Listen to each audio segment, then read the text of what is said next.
The Gospel reminds us of the way in which the Lord comes as a thief in the night.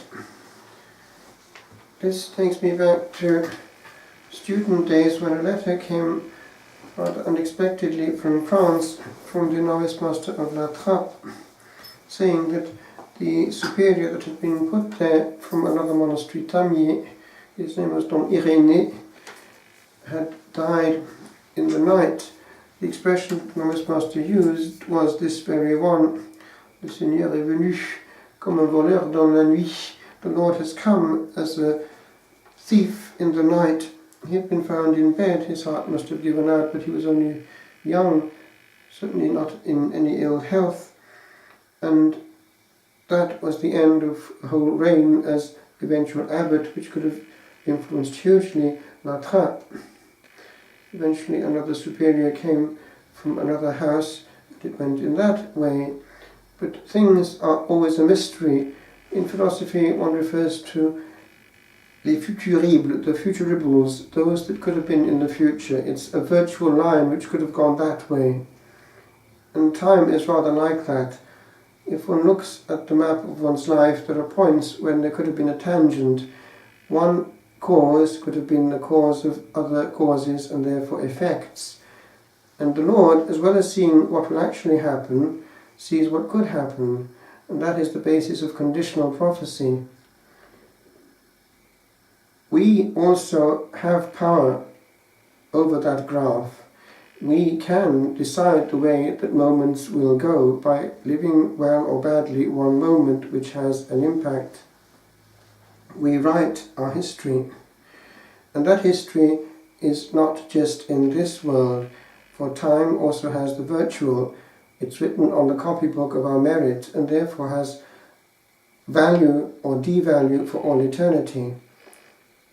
Last night I was at Kindertrot, and as a result of things which have happened in points of history, has to face a future which is coming to an end.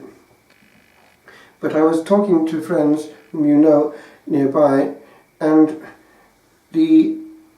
one of the children was supposed to be going to a 21st birthday celebration that night, but the celebration had been toned down considerably, and the reason was that there were about 3 young lads of 21 all suddenly in the beyond, and there was too much mourning in the atmosphere. One was something that happened on Saturday night. Obviously there was drink involved, but an accident had resulted at high speed. The other 2 were 2 young 21-year-old boys who have just died of cancer in the area. So the mood is somewhat grey, and not that for what one wants in a 21st celebration of a birthday. But the issue that hits one is this: these sudden departures remind us that we can't presume that we have a long innings. Cancer at 21 is pretty early, and accidents at 21 are somewhat earlier in a sense, because they need not happen at all. But the point is that we have to always be aware that time is virtual. We can't ever push back that last moment as though we would have time definitely to make a good confession. Time is only something that we receive in 1-second chunks, and even the end of this day is not assured. Indeed, I was reading today how our guardian angels often preserve us from what could be cosmic in their consequences, that accidents do actually happen and would be more grave if it weren't for this angelic protection. But they also protect our souls, which is where I want to finish. The saints had this notion always of being ready to go. When one has bumped into somebody who has since become a saint, it makes us reflect on that.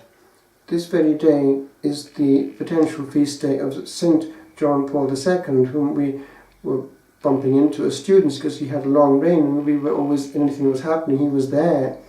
And there might be occasions when he was pretty close to us. e.g. if he was with students, and there you would look straight into his eyes and he might actually greet you, and you could see somebody there who was 100% faithful to grace, able to be used by the Holy Spirit. But another occasion was years earlier in our own parish, by now also blessed in her case, and they knew each other. Blessed Teresa of Calcutta, she came to our parish in 1970 when she was not yet as known as she became afterwards, but again very close to us, and a human being with a great sense of humour, which you wouldn't expect. And on it would go. People that one bumps into in life who have exactly the same instruments of sanctification as we have, but just keep saying yes. The issue is that, just keep saying yes, and then one is ready to go. It could be tonight. So as we come to the altar, we remember the fragility of our state, and we ask in all humility that the yes be yes, not just sort of yes, but that yes is ultimate glory, undiluted.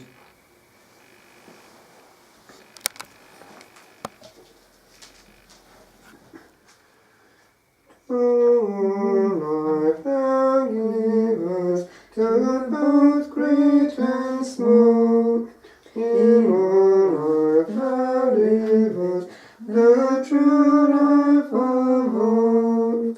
We blossom and flourish as leaves on the trees, and wither and perish, but not changes thee.